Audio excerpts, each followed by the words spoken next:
Hey guys, today I'm going to show you a quick tutorial on how to create a curved arrow in Affinity. So let's jump right in. I'm gonna add a new document first. And now to create an arrow, I'm gonna grab the pen tool. Click to create the start node, then click again for the end node. You'll see a line appear, ready to continue adding more nodes.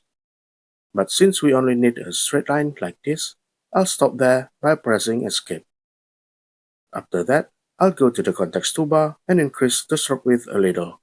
20 point is good for me. Then I can change the color from here. Now I'll click the stroke settings icon, and from here I can head to the start section. You can see there are a lot of options to choose from. I'll pick this one. And now for the endpoint, that's where the arrowhead goes. There are a lot of options here too. I'll pick this one. And here is our arrow. Now to curve the arrow, I'm gonna grab the node tool, place it anywhere on the line, then click and drag to curve the line. Drag it right here, then right here. Now you can click on one of the nodes and you'll see these handles.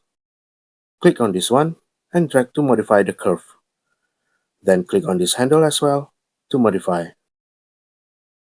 You can play around to get the curve you want. And that's how to create a curved arrow in Affinity. Let me know if you have any questions.